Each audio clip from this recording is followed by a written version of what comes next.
is education. Q13 What is digital divide? What are its implications? Examine how India and its states are faring in bridging digital divide. 250 words. The Hindu background. In the light of cybercrimes, access to ICT gains relevance in the newly adopted Sustainable Development Goals (SDGs) for 2030 of the United Nations digital divide.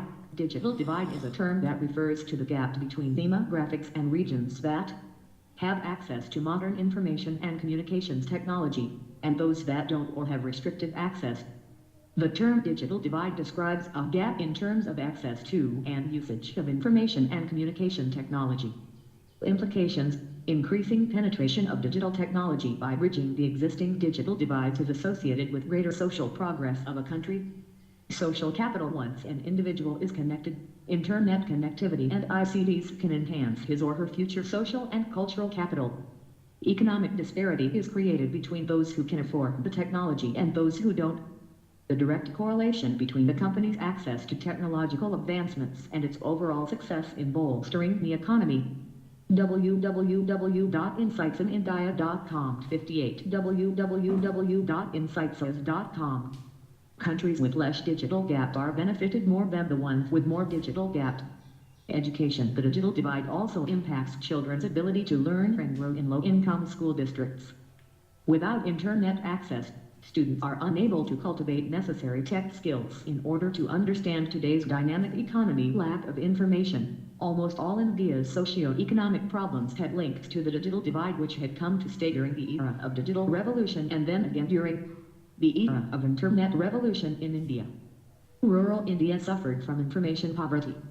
Information is controlled by a few at the top of the pyramid who restrict its percolation down to those at the bottom. Political empowerment and mobilization in the age of social media is difficult when there is digital divide. Transparency and accountability are increased when digitalized. For instance, people filing taxes online. Single window mechanisms for delivery of services ensures good governance as well. India and its states in digital divide. Crisis of digital divide in India.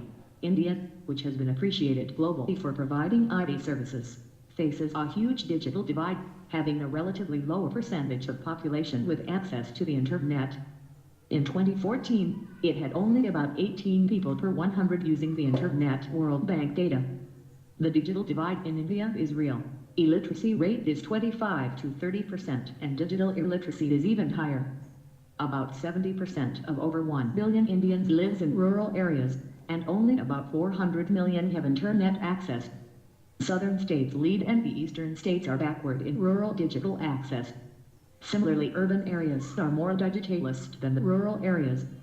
While nationally, 63.7% of the rural youth surveyed had never used the internet, the figures were much higher in districts in West Bengal, Bihar, Odisha, Jharkhand and Assam. Noting that digital literacy is an important force for good governance and transparency, India has tried to bridge the digital divide gap by enacting some programs like Digital India, trying to make India the cashless economy. Pradhan Mantri Grameen Digital Saksharata Abhiyan GDISHA, aimed at spreading digital literacy among the rural population.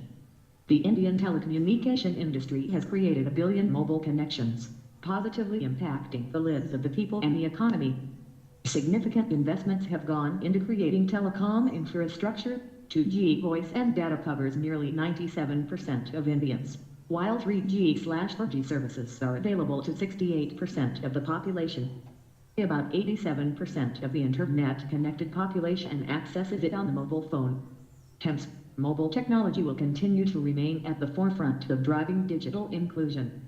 Way forward: to bridge the digital divide, there is a need to accelerate execution.